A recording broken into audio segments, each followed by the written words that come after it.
आराम से सुनिएगा आप लोग। इंग्लिश को हम लोग 3 पार्ट में पढ़ेंगे, ठीक है। इंग्लिश को जो है 3 पार्ट में हम आपको पढ़ाएंगे। जो पहला पार्ट होगा वो होगा ग्रामर, जो पहला पार्ट हमारा होगा वो होगा ग्रामर, ठीक है। दूसरा पार्ट होगा वोकैब, दूसरा जो पार्ट होगा वो होगा वोकैब, और जो तीसरा पार्ट होगा वो होगा कंप्रीहेंशन। कंप्रीहेंशन, कॉमन एरर नहीं। अच्छा बाबू रुको ना जरा, समझाते हैं, मतलब तीनों का हम खुद समझा देते हैं। तो इंग्लिश हम लोग 3 पार्ट में पढ़ेंगे, ग्रामर, वोकैब और कंप्रीहेंशन, ठीक है। ये वोकैब है, वोकैब में क्या होता है हम पहले समझा देते हैं। वोकैब में एक होता है साइनो, एक होता है एंटो, तीसरा होता है OWS, हम बता देंगे क्या होता है, और चौथा होता है idioms and phrases. Idioms and phrase, साइनो का मतलब होता है, आप लोग हिंदी में पढ़े होंगे, समानार्थी शब्द, पर्यायवाची जिसको कहते हैं, पर्यायवाची जिसे कहते हैं उसे इंग्लिश में कहते हैं साइनो। दूसरा है एंटोनिम्स बोलते हैं इसको, ठीक है। पूरा लिख दें क्या, एंटोनिम्स। एंटोनिम्स का मतलब होता है उल्टा वर्ड, एग्जाम में पूछा जाता है, ठीक है। उसके बाद OWS का मतलब होता है वन वर्ड सब्स्टिट्यूशन, हिंदी में बोलते हैं अनेक शब्दों के एक शब्द, जैसे कि जिसके 10 सिर हो उसको दशानन कहते हैं। तो मतलब ये हुआ कि अनेक शब्दों का जो एक शब्द होता है उसको इंग्लिश में कहा जाता है OWS। और चौथा है इडियम्स एंड फ्रेज, इसको कहते हैं हिंदी में मुहावरा, मुहावरा, हाँ, मुहावरा एवं लोकोक्तियां, वही होता है इडियम्स एंड फ्रेज। तो ये हमारा वोकैब है। अभी के हिसाब से इंग्लिश की सबसे इंपॉर्टेंट चीज है वो है वोकैब। वोकैब अगर आपको इंग्लिश बोलना हो या इंग्लिश लिखना हो या एग्जाम के लिए, तीनों के लिए जो सबसे इंपॉर्टेंट चीज है वो है वोकैब। और जब ये दोनों बहुत अच्छे से समझ जाएंगे उसके बाद आता है इंग्लिश में कंप्रीहेंशन। देखिए कंप्रीहेंशन का मतलब होता है इंग्लिश को अच्छे से समझना, अच्छे से लिखना, अच्छे से पढ़ पाना। कंप्रीहेंशन का मतलब होता है समझ, इंग्लिश की समझ। कंप्रीहेंशन का मतलब एक यहां पे है और एक यहां पे है, दोनों में नाउन बताइए कहां है, अगर है भी कि नहीं, पहले नाउन है कि नहीं, और है तो कहां है। इस वाले लाइन में भी और इस वाले सेंटेंस में भी क्या नाउन है, क्या नाउन होता है, noun is the name of animal, place, thing, feeling और आइडिया। आप यही पढ़ के आए हुए हैं ना, noun is the naming word. सारा का सारा कचरा यहां से यहां से निकल जाएगा। डेली नाउन है, डेली एक एडवर्ब है, जो जहां भी एक आर्टिकल आता है, आर्टिकल जानते हैं, एन या द जब भी आता है उसके बाद कोई ना कोई नाउन जरूर आता है। 100% श्योर है कि एन और द आएगा तो उसके बाद कहीं ना कहीं कोई ना कोई नाउन जरूर आएगा। यहां पे वॉक आप अच्छे से पढ़िएगा ना, जब आप डेफिनेशन के हिसाब से जाइएगा तो वॉक एक वर्ब है। वॉक का मतलब क्या होता है, चलना। वॉक का मतलब चलना, और जिस वर्ड के लास्ट में ना लगा हुआ था वो वर्ब है, चलना, काम करना, दौड़ना, ठीक है, पढ़ना, वो भी एक वर्ब है। लेकिन जब यूज के हिसाब से जाते हैं तो उस समय क्या होता है कि अगर ए लगा हुआ है तो ए के बाद कहीं ना कहीं एन या द जब भी यूज होगा उसके बाद कहीं ना कहीं एक नाउन जरूर आएगा। इसके हिसाब से डेली तो नाउन नहीं है, यहाँ पे वॉक जो है वॉक नाउन का नाउन नहीं, हम क्या समझा रहे समझिए, नाउन है नहीं, वो नाउन का काम कर रहा है। कहीं ये वर्ब भी हो जाएगा, ये एक्चुअल में वॉक एक वर्ब ही है, लेकिन इस वाक्य में ये नाउन का काम का हम आपको पहचानना सिखा देंगे। क्या, हाँ बिल्कुल नाउन है वो, इस वाक्य में वो नाउन है। ये क्वेश्चन पूछा गया एनडीए में कि which of the following is noun, मतलब सेंटेंस दे देगा आपको, उसको अंडरलाइन, मतलब एक पूछेगा कि वो जो लिखा हुआ है वो नाउन है कि प्रोनाउन है कि एडजेक्टिव है, ठीक है। उसके बाद walking is a good exercise, इसमें आप बोलिएगा सर वॉक तो वर्ब है, उसमें आईएनजी V4 हो गया, लेकिन V4 का यूज यहां पे कभी किसी भी वर्ब में अगर आईएनजी लगा दिया जाए, उसको स्टार्ट कर दिया, यहां पे सब्जेक्ट के रूप में काम कर रहा है, क्योंकि वर्ब से पहले क्या होता है, सब्जेक्ट। तो किसी वर्ब में आईएनजी लगा करके सिखा देंगे, अभी आपको सीख जाइएगा। अभी चूंकि आप लोग बोल दिए थे ना कि हमको आता है, इसीलिए हम वर्ड पढ़ाने के बाद ये क्वेश्चन देते, ऐसे नहीं देते, ठीक है। इसका मतलब ये है कि आपको नाउन का बेसिक नॉलेज जो है वो अभी नहीं है। हम आपको सिखाएंगे कि नाउन कैसे समझेंगे, ठीक है, वहीं से स्टार्ट करते हैं। और इसलिए हम स्टार्ट अभी जहां से करेंगे वो कहां से किए, इंग्लिश से किए हैं, और इसीलिए इंग्लिश से किए हैं कि हम आपको पढ़ाएंगे बेसिक्स ऑफ इंग्लिश ग्रामर। क्या पढ़ाएंगे, बेसिक्स ऑफ इंग्लिश ग्रामर। पहले ग्रामर नहीं पढ़ाएंगे, पहले बेसिक बताएंगे कि आपके दिमाग में जो भी कचरा डाला हुआ है पहले से, उस कचरे को आप निकालिए। इंग्लिश को रटना भूल जाइए, ग्रामर को। इंग्लिश रटने वाली चीज नहीं है, इंग्लिश एकदम से समझने वाली चीज है, ठीक है। तो जो अभी तक रटते आ रहे हैं डेफिनेशन को, वो भूल जाइए। और आप कल अगर वर्ड याद नहीं हुआ तो आप समझ जाइएगा, कल अगर वोकैब याद नहीं रहा आपका तो आप समझिएगा, क्योंकि मैथ्स आपको पढ़ना नहीं था। इसमें नहीं, गुड एक एडजेक्टिव है। गुड क्या है? एक एडजेक्टिव। तो एक्सरसाइज जो है ये नाउन है, वर्क नहीं, गुड एडजेक्टिव है। गुड क्या है?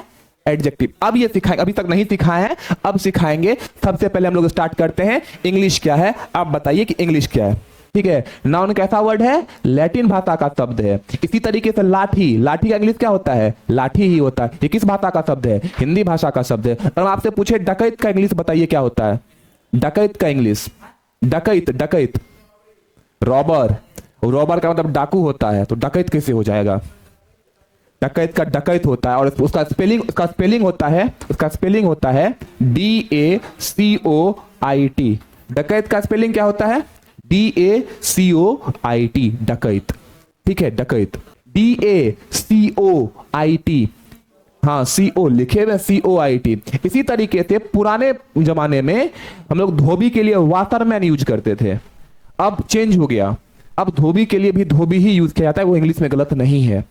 इंग्लिश में मतलब बहुत सारा इंग्लिश, हिंदी का ऐसा वर्ड है जो इंग्लिश अपने भाषा में रख लिया है।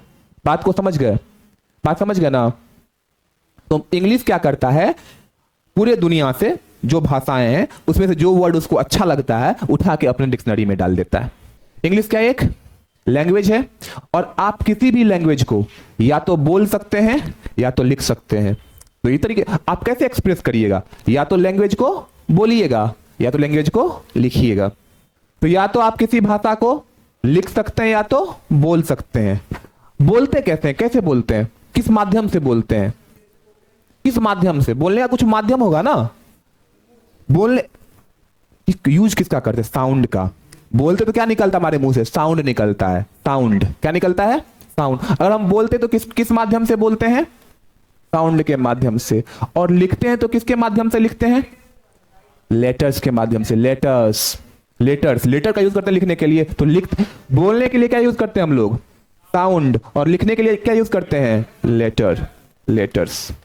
तो वर्ड किसके माध्यम से लिखेंगे? वर्ड कैसे लिखेंगे? लेटर से ना। तो पहले लेटर पढ़े या पहले वर्ड पढ़ ले? पहले लेटर पढ़े या पहले वर्ड पढ़ ले? पहले लेटर्स पढ़ा जाए। Letters. Group of all 26 letters क्या कहलाता है? अल्फाबेट कहलाता है। लिखिए इसको, group of all 26 letters is called alphabet. अब यहां से एक क्वेश्चन है जो कि बहुत सारे एग्जाम में पूछा जाता है, कॉमन एरर के तौर पे पूछा जाता है। अब आपको बताएंगे। और कॉमन एरर जानते हैं आप लोग? कॉमन एरर किसे कहते हैं? एरर का मतलब होता है गलती। अगर इंग्लिश के एरर का मतलब होता है गलती, ठीक है। कोई सेंटेंस दे देगा, उसमें कोई एक गलत कर देगा, आपको बोलेगा ढूंढने के लिए बताइए इस सेंटेंस में कौन सी गलती है, और उसे ही कहते हैं कॉमन एरर। 4 पार्ट में तोड़ देगा, अभी बताएंगे, धीरे धीरे आगे बढ़ते हैं। आप इसको लिखिए, group of all 26 letter is called alphabet. और सारी चीजें नोट्स अच्छा से बना हुआ होना चाहिए। जो एक एक वर्ड हम लिखाएंगे, इंग्लिश तो बहुत इंपॉर्टेंट वैसे भी है, एक एक चीज का नोट्स बना, ग्रामर में एक एक चीज का नोट्स बना हुआ होना चाहिए। हम डेली पूछेंगे, पर डे आपसे पूछेंगे, पर डे। फिर कह रहे हैं इंग्लिश का जो पढ़ना है आपको, याद नहीं करना है, आपको समझना है। यहाँ पे समझाएंगे हम, डेली वो चीज पूछेंगे आपसे। अब एक चीज समझ लीजिए, ये जो अल्फाबेट होता है ना, अल्फाबेट क्या लिखा हुआ है? अल्फाबेट। अल्फाबेट हमेशा सिंगुलर रहता है, अल्फाबेट का कभी प्लूरल नहीं बनता है। सिंगुलर होने का मतलब यह हुआ कि अल्फाबेट जब भी लिखा जाएगा ALPHABET ही लिखा जाएगा। सिंगुलर का मतलब क्या होता है? एक। अल्फाबेट सही है। अगर कहीं पे आपको अल्फाबेट्स लिखा हुआ, अल्फाबेट में S लगा दे तो ये क्या हो गया? प्लूरल हो गया, और इसका प्लूरल कभी नहीं बनता है। दुनिया में, इंग्लिश में जब भी लिखा जाएगा, अल्फाबेट हमेशा सिंगुलर होगा, इसका प्लूरल नहीं बनाया जा सकता है। अगर कहीं पे प्लूरल बनाया हुआ दिख जाए कि अल्फाबेट में S लगा हुआ दिख जाए, तो क्या हो जाएगा? गलत हो जाएगा। और अगर सिंगुलर है ना, तो सिंगुलर के साथ इज लगाते हैं कि आर लगाते हैं? सिंगुलर राम के साथ इज क्या राम के साथ आर क्या लगाते हैं? राम इज या Ram are? Ram is. Shyam is या Shyam are? Shyam is. Cow is या cow are? Cow COW cow is या कौ आर, डॉग इज या डॉग आर, अल्फाबेट इज या alphabet are. But alphabet is, alphabet जब भी होगा सिंगुलर होगा, और सिंगुलर के साथ इज लगाते हैं, आर नहीं लगाते हैं। ठीक है, तो लिखिए अल्फाबेट हमेशा सिंगुलर होता है। अब इंग्लिश में लिखा देते हैं। ठीक है, अल्फाबेट हमेशा सिंगुलर होता है और इसके साथ सिंगुलर वर्ब का यूज किया जाता है। अल्फाबेट हमेशा सिंगुलर होता है और इसके साथ सिंगुलर वर्ब का यूज किया जाता है। अगर इज आर में चूज करना हो तो क्या चूज करेंगे, इज। वाज वेयर में वाज। ठीक है, ये सब सिंगुलर होता है। हैज हैव में हैज, ये सब सिंगुलर होता है। ठीक है, अब एक क्वेश्चन देते हैं, वहां पे यहाँ पे खत्म भी करेंगे आज की क्लास को। कल और इंटरेस्टिंग तरीके से इसको आगे बढ़ाएंगे, तब नाउन पे हम लोग जाएंगे, कल ही चले जाएंगे नाउन पे। I learned the alphabets of English at the age of 6। ठीक है, I learned the alphabets of English at the age of 6। इतना पहले लिखे हैं, वही तो आपसे हम पूछने वाले थे कि क्या इस सेंटेंस में अभी तक हम आपको जितना पढ़ाए हैं उसमें से कुछ गलत मिल रहा है, कुछ एरर मिल रहा है। मैंने 6 साल की उम्र में इंग्लिश का अल्फाबेट सीखा था।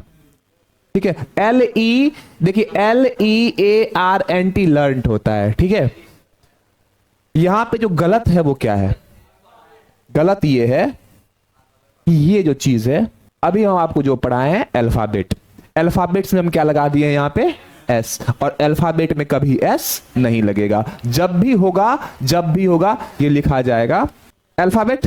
ठीक है, हमेशा क्या लिखा जाएगा, अल्फाबेट। अगर कहीं पे अल्फाबेट मिला तो क्या हो जाएगा, ये गलत हो जाएगा कहीं भी। अब याद कर लीजिए आप, अभी जितना सीख रहे हैं पहले सीखते हैं ना उसको, एक्स्ट्रा वर्ड बाद में कर लेंगे ना हम लोग।